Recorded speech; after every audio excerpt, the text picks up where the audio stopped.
Welcome to my channel bank Nifty masters. ఈరోజు bank Nifty market update కనుక మనం చూసుకుంటే 241 పాయింట్స్ మార్కెట్ అయితే గెయిన్ అయ్యి 55,589 దగ్గర మార్కెట్ అయితే క్లోజ్ అయింది. మార్కెట్ అయితే ఒక రికవరీ అయితే కనిపించింది మనం చెప్పిన విధంగానే. కానీ నాకైతే స్టాప్ లాస్ అయితే ట్రిగర్ అయింది ఫ్రెండ్స్.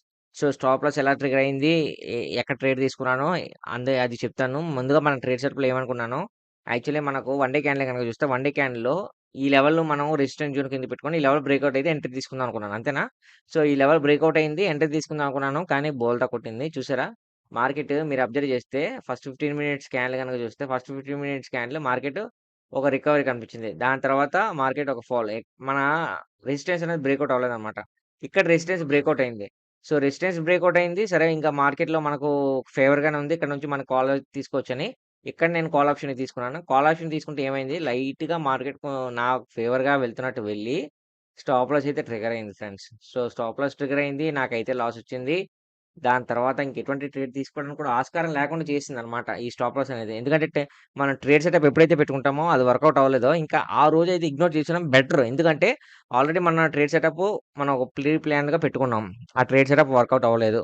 సో, వర్కౌట్ అవ్వని ప్రకారం నెక్స్ట్ ప్లాన్ ఆఫ్ యాక్షన్ ఏంది? నెక్స్ట్ ఆ ట్రేడ్ సెటప్ వర్కౌట్ అవ్వలేదు. ప్లస్ ఆ ట్రేడ్ తీసుకుంటే మనకు లాస్ వచ్చింది. స్టాప్ లాస్ అనేది ట్రిగ్గర్ అయిందనమాట. సో, ఎప్పుడైతే స్టాప్ లాస్ అనేది ట్రిగ్గర్ అవుద్దో కొంచెం మనం అప్పుడు కొంచెం మార్కెట్‌ని అవాయిడ్ చేయాలి. అవాయిడ్ చేయలేదా కొంచెం మళ్ళీ మనం సైకలాజికల్‌గా గాని, ఎమోషనల్‌గా గాని కొంచెం డిసప్పాయింట్ అయిపోతామనమాట. ఈ డిసప్పాయింట్‌నెస్ ఏంటంటే మనం మార్కెట్‌లోని రివెంజ్ ట్రేడ్స్ కింద ఎళ్ళిపోతాం. సో, ఎప్పుడైతే రివెంజ్ ట్రేడ్స్ కింద ఎళ్ళిపోయామో మార్కెట్‌లో కంప్లీట్‌గా మనం లాస్ అయితే అవుతాం. సో, మన బ్యాలెన్స్ అనేది కంట్రోల్ అవ్వదు.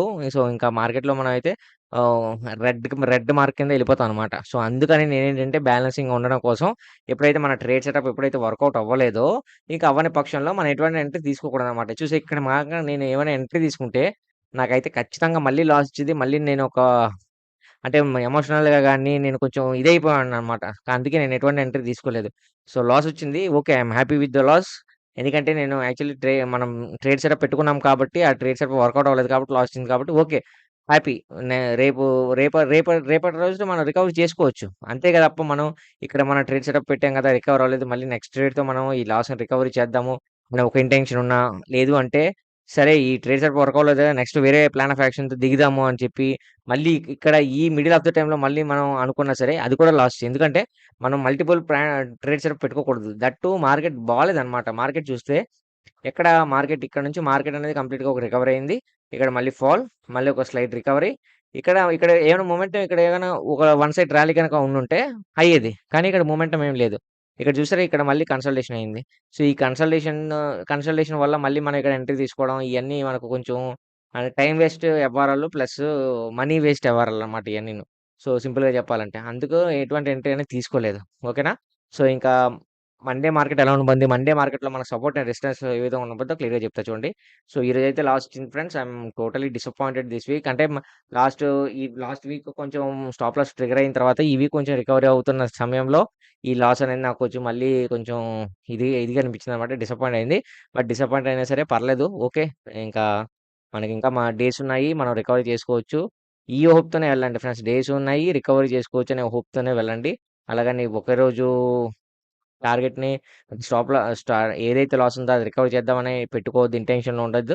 ఓకేనా? సో, మండే మార్కెట్ ఎలా ఉండబోద్ది? మండే మార్కెట్ అయితే ఈ లెవెల్ బ్రేక్‌ఔట్ అవ్వాలి ఫ్రెండ్స్. ఈ లెవెల్‌లో బియాండ్ ఓపెన్ అయితే ఇక్కడ గాని ఓపెన్ అయినా, లేదు అంటే ఫ్లాట్‌గా ఓపెన్ అయ్యి 15 మినిట్స్ క్యాండిల్ బ్రేక్‌ఔట్ అయినా, సో, మార్కెట్ ఏమైనా రికవర్ అయ్యే అవకాశాలున్నాయి. ఎందుకంటే మీకు 1 వీక్ క్యాండిల్ గనక చూస్తే 1 వీక్ క్యాండిల్‌లో కూడా కంప్లీట్‌గా ఒక బయాస్ నుంచి డామినేషన్ అయితే క్లియర్‌గా తెలుస్తుంది. బయాస్ దగ్గర నుంచి మార్కెట్ అయితే కంప్లీట్‌గా పైకి వెళ్ళడానికి ఎక్కువ ఇంట్రెస్ట్ చూపిస్తున్నట్టు అర్థమవుతుంది. సో, ఇక్కడ నుంచి మార్కెట్ మీరు గనక చార్ట్ గనక గీసుకుంటే, మార్కెట్ ఇలా రైజ్ అయింది. దాని తర్వాత ఇక్కడ ఫాల్. దాని తర్వాత ఒక లోయర్ హై, మళ్ళీ ఫాల్, మళ్ళీ లోయర్ హై, మళ్ళీ ఇక్కడ ఫాల్ అవ్వాలి. కానీ ఇక్కడ ఫాల్ అవ్వలేదు. ఇక్కడ రికవర్ అయింది. ఇది గుర్తుంచుకోండి. ఇక్కడ నుంచి మళ్ళీ రికవర్ అయితే మాత్రం ఇక్కడ నుంచి మళ్ళీ రికవర్ అయ్యి మళ్ళీ ఏదైనా ఒక 56,000 లెవెల్ బ్రేక్‌ఔట్ అయ్యే అవకాశాలు కూడా ఉన్నాయి. ఓకేనా?